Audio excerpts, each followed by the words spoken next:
MRPS ఆవిర్భవించి 30 సంవత్సరాలు పూర్తి చేసుకునేందుకు కర్నూలులో ఎంఆర్పీఎస్ నాయకులు వేడుకలు చేసుకున్నారు. కర్నూలులోని 33వ వార్డు 17 ఎంఆర్పీఎస్ ఆవిర్భవించి 30 సంవత్సరాలు పూర్తి చేసుకునేందుకు కర్నూలులో ఎంఆర్పీఎస్ నాయకులు వేడుకలు చేసుకున్నారు. కర్నూలులోని 33వ వార్డు కల్లూరులోని అంబేద్కర్ విగ్రహానికి పూలమాలలు వేసి ఎంఆర్పీఎస్ జెండాను ఆవిష్కరించారు. కర్నూలు ఎంఆర్పీఎస్ సీనియర్ నాయకుడు పాముల కుమార్ ఆధ్వర్యంలో నిర్వహించిన ఈ వేడుకల్లో ఎంఆర్పీఎస్ సీనియర్ నాయకులు వందనమయ్య, నాగరాజులను సన్మానించారు. ఎస్సీ వర్గీకరణే లక్ష్యంగా ఏర్పడిన ఎంఆర్పీఎస్ మందకృష్ణ మాదిగ నాయకత్వంలో ఎస్సీ వర్గీకరణ జరుగుతుందని ఎంఆర్పీఎస్ సీనియర్ నేత సుభాష్ చంద్రబోస్ తెలిపారు. ఎంఆర్పీఎస్ ఉద్యమంలో పాల్గొన్న ప్రతి ఒక్కరికి పాముల కుమార్ ధన్యవాదాలు తెలిపారు. కార్యక్రమంలో కళాకారుల ఆధ్వర్యంలో సాంస్కృతిక కార్యక్రమాలు నిర్వహించారు. కల్లూరులోని అంబేద్కర్ విగ్రహానికి పూలమాల వేసి ఎంఆర్పీఎస్ జెండాను ఆవిష్కరించారు. కర్నూలు ఎంఆర్పీఎస్ సీనియర్ నాయకుడు పాముల కుమార్ ఆధ్వర్యంలో నిర్వహించిన ఈ వేడుకల్లో ఎంఆర్పీఎస్ సీనియర్ నాయకులు వందనమయ్య, నాగరాజులను సన్మానించారు. ఎస్సీ వర్గీకరణ లక్ష్యంగా ఏర్పడిన ఎంఆర్పీఎస్ మందకృష్ణ మాదిగ నాయకత్వంలో ఎస్సీ వర్గీకరణ జరుగుతుందని ఎంఆర్పీఎస్ సీనియర్ నేత సుభాష్ చంద్రబోస్ తెలిపారు. ఎంఆర్పీఎస్ ఉద్యమంలో పాల్గొన్న ప్రతి ఒక్కరికి పాముల కుమార్ ధన్యవాదాలు తెలిపారు.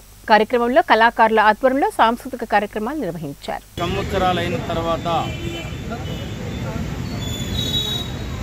ఇక్కడ కల్లూరు మండలంలోని కల్లూరు వాడలో ఉన్నటువంటి గ్రామ పెద్దలు ప్లస్ ఈ సిటీలో ఉన్నటువంటి వార్డు పెద్దలందరూ కలిసి మాదిగ దండోర ఉద్యమ జెండా ఘనంగా ఎగరవేయడం ఎంతో గర్వకారణంగా ఉన్నది. ఇది 1994 జూలై 7వ తారీఖున 20 మంది యువకుల చేత ఏర్పడినటువంటి ఉద్యమం దండోర ఉద్యమం. అది కృష్ణ మాదిగ గారి భుజస్కంధాల మీద వేయబడినటువంటి దండోర జెండా. ఈ జెండా అన్ని పార్టీలకు జెండాలు ఉన్నాయి, మాదిగ జాతికి జెండా లేదని చెప్పి ఈ జెండాని మందాకృష్ణ మాదిగన్న గారు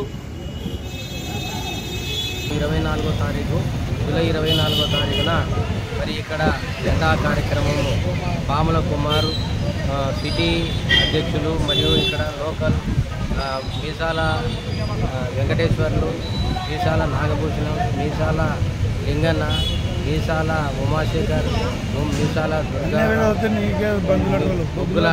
బొగ్గుల మరి లింగన్న, మరి మీసాల గిడ్డన్న, వీళ్ళందరి ఆధ్వర్యంలో ఇక్కడ ఎంఆర్పీఎస్ మరి జెండావిష్కరణ జరిగింది. ఈ కార్యక్రమంలో మేమందరం వారి అడుగులు ఎన్నో ఉద్యమాలలో అసురులైన మాదిగలు ఎస్సీ వర్గీకరణ అయితే మా జాతి లక్ష్యం కొరకు బిడ్డలు అసురు అయిన వారు న్యాయం జరిగినట్టు అయితే ధర్మాస్థలం కొరకు ఎదురు చూస్తున్నాం. కేంద్రము ఫలితాలు ఇచ్చే మూమెంట్లో ఎస్సీ వాళ్ళ ఓటకు బ్యాంకుకు తీసుకొని మరి ఈరోజు న్యాయం చేస్తూ ఉన్నాం. కేంద్రం కావచ్చు, రాష్ట్రంలో కావచ్చు ఎస్సీ వర్గీకరణకు అనుకూలంగా ఉన్నామని చెప్పి భావించారు.